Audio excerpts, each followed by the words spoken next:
Harrison Kombe, watu wa Shakahola, Bwana Yesu asifiwe.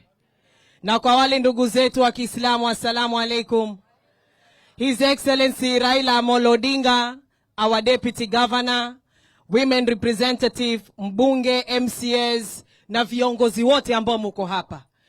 Mimi masikitiko yangu makubwa na nataka nitoe sala zangu za rambirambi kwa wale wote ambao wameweza kupoteza maisha ya watu wao. Nawaambia pole na Mwenyezi Mungu azidi kuwafariji. La pili ni kuwaelezea watu wangu wa Kilifi County kwamba sisi tumetoka pale katika shamba la Pastor Mackenzie tukiandamana na Mheshimiwa Raila Amolo Odinga. Tulipofika pale, wale mapolisi ambao walikuwa wamezembea katika kazi yao wametuzuilia ili tusiingie pale ndani kuangalia kunaendelea nini. Ni sawa kweli hivyo? Ni sawa kweli hivyo? Nataka niikumbushe serikali kwamba yule mtu anayelipua masuala ya ufisadi katika Kenya hii ni nani? Ni nani? Kuna ufisadi pale ndani, na ndio maana leo hii wamemkataza Raila Odinga asiingie pale ndani. Wanamjua Raila na wanamuogopa. Wanajua baba akikanyaga pale ukweli utachipuka. Na ndio maana hawataki baba afike pale. Ama sivyo hivyo? Saizi wamesema kwamba rais ni Ruto, si ni hivyo? Na Gachagua ni deputy president, si ni hivyo? Haya, Ruto amefika huku, Gachagua amefika huku. Anayetujua wakati wa dhiki sisi ni nani? Anayetujua wakati wa dhiki sisi ni nani? Sasa vile wamemuona baba amefika hapa, hatutamaliza wiki mbili na wao watakuja.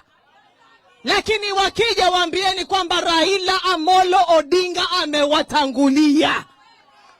Na sisi hatutaki waje. Ama mnataka waje? Hatutaki waje. Sisi tunataka kwamba Mackenzie ahukumiwe. Na wao wakituchezea Mackenzie akitoka, sisi tutashika sheria katika mikono yetu. Ama sivyo hivyo? Hawa mapolisi wakae na Mackenzie wao huko ndani.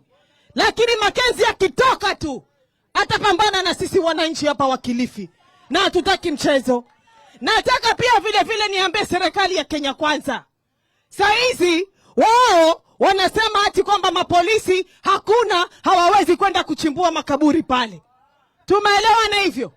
Lakini si mnafuatilizia maneno. Maandamanoni mumeniona.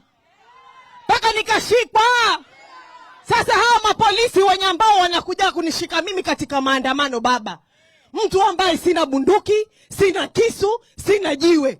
Wanashindwa kwenda kutenda haki hapa Shakahola. Hawa mapolisi wanashindwa kwenda kufukua makaburi hapa Shakahola. Hivi sasa zile site baba ni 7. Wamechimbua kaburi moja peke yake, site moja peke yake. Na wamepata zaidi ya watu 100 na. Zile 7 zikimalizika mnafikira ni wananchi wangapi ambao wako pale ndani? Si ni wengi hivyo? Saizi Kindiki anakuja hapa baba kila siku. Ameambiwa shamba ni kubwa. Ni zaidi ya eka 800. Ni waje pale na drones, waje na mahelikopta, wapate ile aerial view kutoka juu.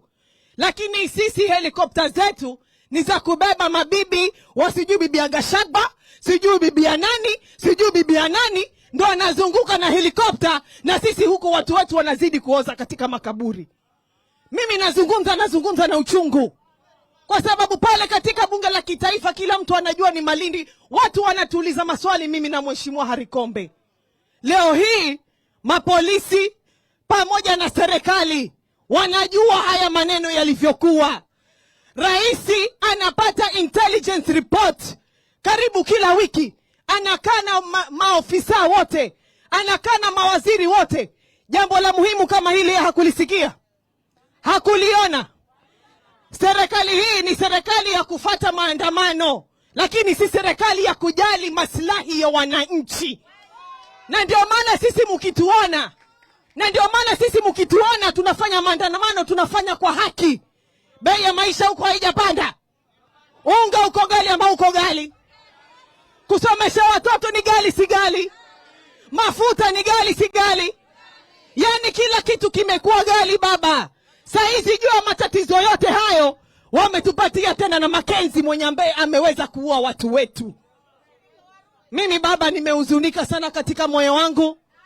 Nataka niwaambie watu wa Shakahola kwamba poleni na tuko pamoja, na sisi bado tunaendelea na tutafuatilizia kuhakikisha kwamba Makenzi ameweza kufungwa.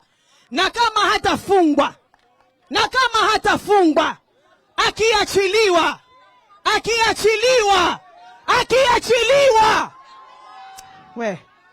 Wacha nichukue fursa hii niweze kumkaribisha